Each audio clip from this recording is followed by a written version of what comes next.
have been talking about this topic for the last 5 years. And last night I met some people who told me they were coming to see this session today, and they asked me, Brett, why are you and Kay still talking about this super app and travel thing? It's not gonna happen. It's not a thing. So we were at ITB in 2022. We've been at multiple conferences. We always speak on this topic of super apps. And the reason is, you may or may not be aware that that they're becoming a very important force in travel. So I want to ask the audience a question. Who do you think is the largest seller of hotel rooms anywhere in the world? Who sells the most room nights anywhere in the world? What's the name of the company? Everyone would know the name, right? What's a guess? Someone. Largest seller of hotel room nights in the world. Raise a hand, please. No? No one actually wants Expedia? Who thinks Expedia? Hotel.com. Booking Holdings? Booking Holdings, yeah, that's a good guess. Yeah, but actually the biggest seller of hotel rooms in the world is not Booking Holdings. In their 2024 report, they claim 1.01 billion room nights, right? But the largest seller of hotel rooms in the world, also a publicly traded company, did 1.5 billion room nights. 50% bigger than Booking Holdings. And this company is a super app. So the largest seller of hotels in the world on a room nights basis is Meituan. A super app. Who knows Meituan? Raise your hands, please. Who knows Meituan if you are not the Chinese? Very few people. Okay, that's interesting. And today they claim more than 50% of the market share. Bigger than C-Trip. And they built this business, so are they disruptive? Meituan built this business from not being in the hotel space to #1 in less than 5 years. Incredibly disruptive, and this is why Kay and I are still talking about the topic of super apps and travel at every conference that we attend, and why we follow this space very closely. So today's session is about super app disruption and how super apps are going to potentially disrupt travel distribution as we know it. I hope if you're not aware of Meituan, I make you a believer. This is a topic you should be following. They have a booth up there. Yes, right around the corner. And I'm really happy to be here today with someone who has firsthand experience actually in trying to build and grow a super app in the travel space. He's one of the few people who's been there, done that, got the t-shirt on super apps and travel, a real practitioner, Kay Shibata. So Kay, thanks for joining me again today and welcome. Yeah, of course. Great to meet you here at ITBASIA. So let's go. All right. So yeah, I'm one of the few people are in the history. You know, I had a chance to actually make our super app, which actually embraced the travel service. So basically, I partnered with Align a little while ago, a few years back, and you guys probably know Align, which is one of the leading messaging app. So back in 2018-19, so they try to actually expand their services across the different verticals, including travel. So we partner with Align to tap into the super app space, and we launched the travel service in the Align app. And unfortunately, it didn't go last because of COVID and the merger with Yahoo Japan. But I'm one of the few people probably knows about this space a little bit. That's true. And Kay, don't feel bad. Line is not the only super app that has tried and not been successful to grow in the travel space. We'll talk some about that.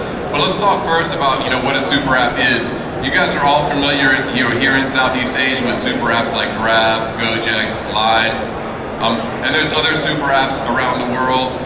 We talked about Meituan. Some people call some of the payment apps super apps, right? So these are some examples of what a super app could be. But the way that I define it is something that you take a base element as a business, And that base element needs to have incredible scale, and it also needs to have persistence, which means it's something people use multiple times per day in their lives. So in order to qualify as a super app, you need some base element that has tremendous scale and persistence in consumers' lives, which means multiple times per day you're using it.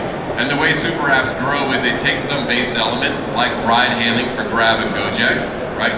And they establish it as this kind of scale and persistent, something people use multiple times in their lives, and then they try to expand out into other categories. So this is how it works. Kay tells me my definition is kind of boring and difficult, hard to understand. He has another approach. Kay, how do you define a super app? Well, can we actually move on to the next slide? So this is actually my definition. We have a one spell mistake here, and Bailey's name is. Well, I mean, this word super app is tended to be abused by the people a lot, right? You probably remember, let's say, Traveloka or someone actually said, "Oh, we want to be a super app." Everybody's actually trying to use this phrase a lot, but I want to actually define the super apps with this one short statement. The app everyone use, everyone. Every day and for everything. Okay, so you probably want to remember this. And then you can actually kind of tell them apart who are the fake super app players and who are potentially the real super app players. Yeah, so people have been trying to do a lot of, every super app's been trying to get into travel. So Grab tried to get into travel, and I don't know that Gojek's really made the push yet. Some of the other apps in Southeast Asia that are on the verge of being super apps by your definition how's that going for them? Well, okay, so over the course of the last few years, all those players like Grab, Gojek, we mentioned, they have been having a tough time because simply, the capital market situation has been different. There's no more free cash, right? So they cannot actually fund many different projects, including travel. So what they have been doing is actually to go back to the core businesses, try to actually make money out of ride hailing or food delivery, which are not easy to make money, but they have a big businesses. So this is one example. They actually generate a lot of loss in the last couple of years, so they need to actually scale back. This is the Lazada. The name goes on. Grab, Gojek, everyone is actually scaling back from our non-core businesses, non-core verticals such as travel. This is what's happening. You have been seeing over the course of the last few years in this region. And if you look at some of their recent descriptions of what they're working on, none of them mention travel anymore. So this is kind of Grab's ecosystem, travel's missing. GoTo's ecosystem, travel's missing. Kakao, travel's missing. So while they were all pursuing travel app status, it seems they've all pulled back. So, what really is happening with travel and super apps? As Kay said, everyone wants to be a super app. It's kind of the new black, it's the cool thing, but we're really struggling to find one in travel. But there is one, and that's certainly Meituan. What are some of the ones that aren't?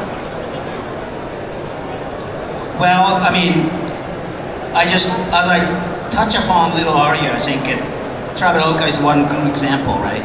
Traveloka is a travel company, but they actually, at the one point, they said that they want to be a super app. This is one example. However, this is what happened at the end. So Traveloka was not an exception that they are under the pressure by the investors in the market to make money. In order to do so, they need to focus on core businesses, which is travel, right? So they discontinue the services such as like ride hailing or food delivery. And this is another example.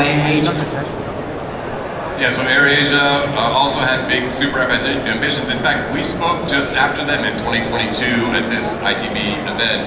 And now they've recently kind of moved to, in February this year, AirAsia Move, and maybe dropped a lot of the kind of other more persistent components and are looking more like an OTA, less like Superapp. Yeah, I think we chatted last night, remember? So this is actually what's happening in Malaysia. So the Asia, to me, they try to be focusing on transportations. So they want to actually cover every single ground in transportations, and then this is probably their new definition of their app brain. So that's the reason why I think it's that they actually got a little bit of word super app. Now they are calling themselves Asia Move. Yeah, so in general, Kay and I would like to propose that if you call yourself a super app, like, hey, we're X company super app, if you call yourself a super app, you're probably not a super app. Yeah. You want to be careful using this word super app, so who are the potential disruptors? So if all of these companies aren't actually doing it, and we're here saying, hey, super app disruption, we have Meituan as one example. Yeah. Who are the other potential disruptors and that we should be looking at as we think about the next 5 years? This is a super interesting, profound question. So I actually kind of wanted to ask everyone on the audience too, but let's just actually take a look at some of the example here. So, who actually saw this news? Right? This is a very, very interesting case study, I think. So Uber, Expedia potential merger, right? Do you think this is a good idea to become a super app? Raise a hand, please. No one. Okay, one people. One. Okay. So yeah, so a lot of the comments from the market. This is a one opinions. I think it's. What do you think? Okay. What do you think? Hey, should Uber buy Expedia? Is this a good idea, and what's driving that? I think it's an interesting and also a good idea, as long as they have a specific focus, particularly in the travel segment. The reason why I'm saying that is actually, so remember, one of the definition of super app is actually people use every day, means it is great for the high frequency items, high frequency purchasing items, right? Ride hailing, food delivery, very high frequency, right? What about the cruise travel, or flights even? It doesn't generate the high frequency, right? So this is kind of an interesting marriage, right, between high frequency usage app and low frequency usage app. You know what I'm saying? So this is actually, so that being said, my observation is actually, if this acquisition really focus on, let's say, hotel booking, domestic hotel booking, then this may be successful at the end. Like in the case of Meituan, right? Meituan, by the way, they don't focus on international hotels or international flights or cruise or whatever. They just exclusively focusing on domestic hotel booking, which actually generates a higher frequency than the other products. So conditionally, yes. This is my opinion. So. Yeah, I mean, I think this is looks like a Meituan clone to me, right? So Dara used to be the CEO of Expedia, has some connection there. They watched Meituan build this, #1 hotel business in the world, and this looks like the same thing. Oh, we can take our ride-hailing business and add travel, and we can be the largest player. I don't think it works.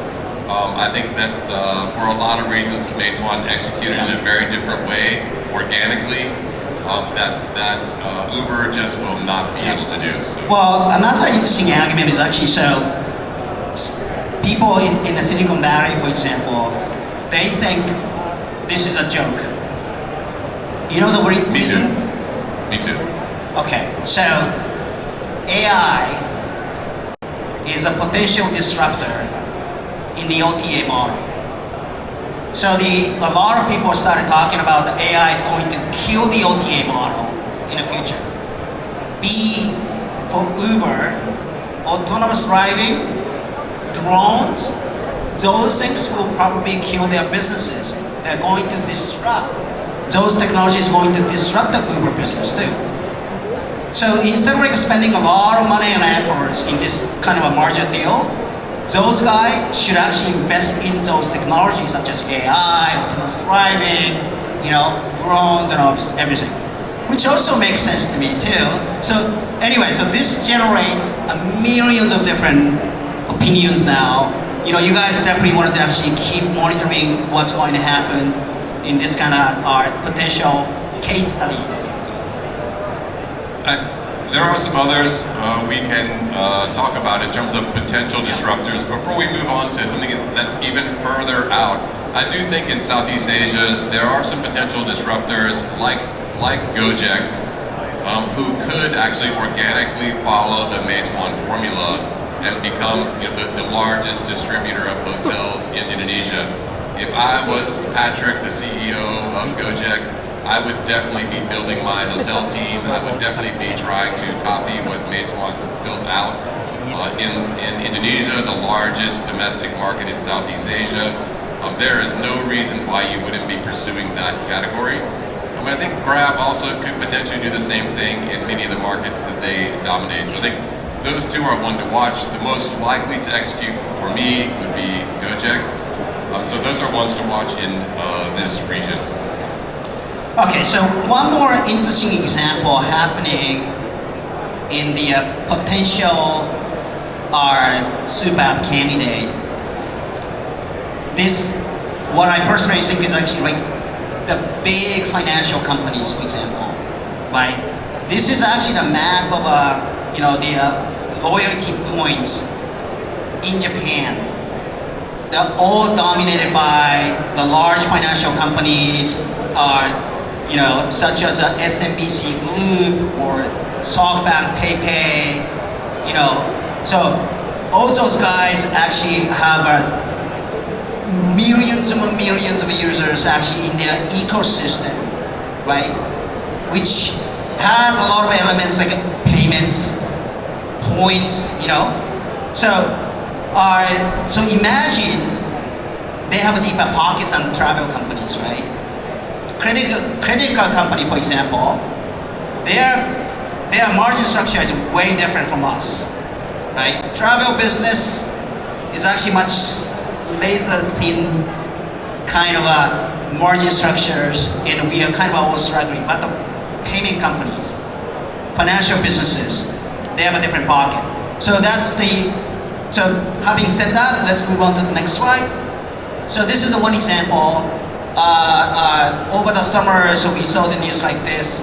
SMBC Group, which is actually the Sumitomo Banking financial groups in Japan, they actually announced the partnership with Hopper.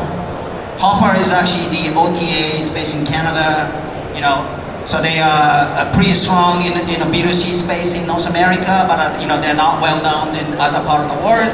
So they actually kind of picked a strategy to go after